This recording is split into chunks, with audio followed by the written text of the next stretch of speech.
Hello student, welcome back to my YouTube channel Neetu academic.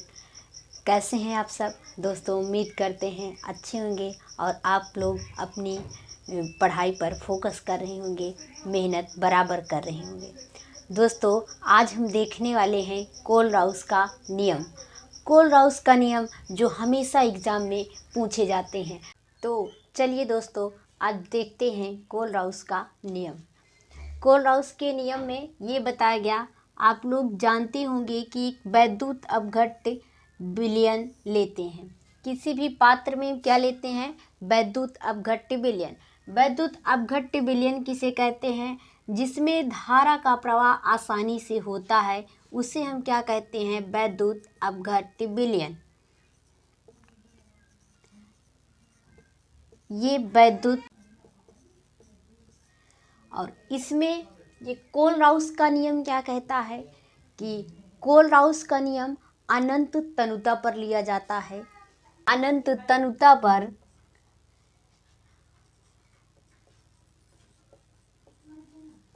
अनंत तनुता पर किसी विलयन की वैद्युत अपघट्य की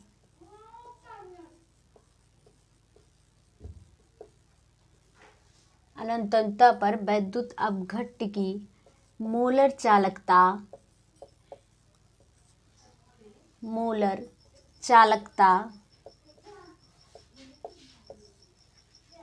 अनंत तनुता पर वैद्युत अपघट्य की मोलर चालकता विलयन में उपस्थित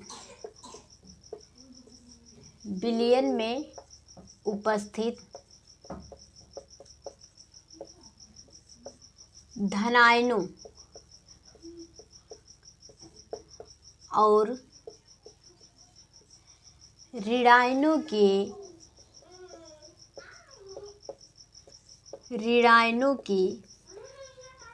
मोलर चालकताओं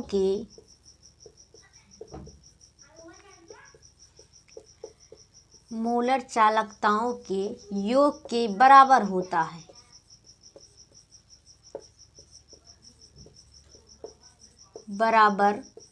है। एक बार फिर से देखेंगे कोलराउस का नियम। कोलराउस का नियम ये कहता है कि अनंत तनुता पर वैद्युत अपघट्य की मोलर चालकता विलयन में उपस्थित, इस विलयन में जो वैद्युत अपघट्य है वो धनायनों और ऋणायन, क्योंकि इसमें कोई भी वैद्युत अपघट्य पदार्थ डालेंगे, मान लीजिए जैसे कि NaCl लेते हैं, NaCl को जब इस विलयन में हम डालेंगे तो ये Na प्लस पॉजिटिव और एक क्या होते हैं Cl निगेटिव में टूट जाएंगे। तो उसमें ये बताया गया कि अनंत तनुता पर ये विलयन में उपस्थित धनायनों और ऋणायनों की मोलर चालकताओं की योग के बराबर होता है। तो यहाँ पर हो जाएगा अनंत तनुता पर ये जो मोलर चालकता है, ये क्या हो जाएंगे? इसके धनायन और जो होते हैं ऋणायन, यानी कि धनायन और ऋणायन के योग के बराबर होता है। ये धनायन और ऋणायनों के योग के बराबर होता है। ये इसको हम क्या कहते हैं?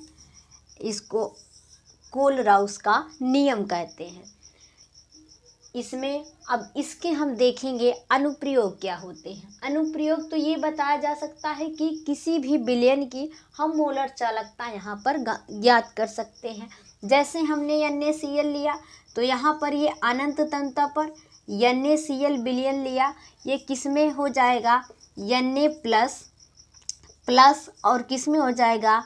Cl माइनस में, और Cl माइनस है तो इन सब का क्या लिया जाता है? योग लिया जाता है। तो जो इसकी मोलर चालकता दी जाती है और इसकी जो मोलर चालकता दी जाती है और इसकी अनंत तनुता पर मोलर चालकता ज्ञात कर ली जाती है, जिसे हम क्या कहते हैं? कोलराउस का नियम कहते हैं। अब इसके अनुप्रयोग को हम देखेंगे। कोलराउस के नियम के अनुप्रयोग।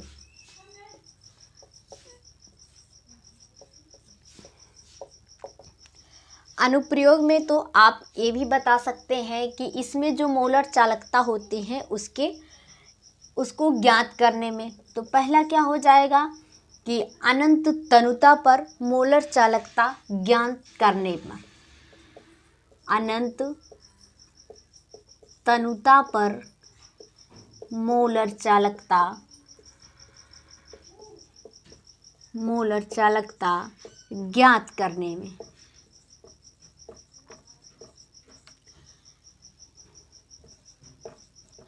और उसके बाद से ज्ञात कर सकते हो, फॉर एग्जांपल हमने अभी ही लिया था NaCl, ये किस में ब्रेक हो जाते हैं कि इसमें पॉजिटिव और निगेटिव, तो इसमें Na प्लस पॉजिटिव होते हैं प्लस, और ये क्या हो जाते हैं, निगेटिव हो जाते हैं Cl माइनस।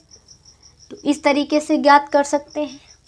फिर उसके बाद क्या बताया गया था, दूसरा पॉइंट ये बताया गया था कि इसमें अनंत तनुता पर मोलर चालकता, ये तो पहला था कि किस तरीके से किसी भी यौगिक में आप उसकी मोलर चालकता ज्ञात कर सकते हैं। दूसरा ये बताया गया कि वियोजन की कोटि ज्ञात करने में, वियोजन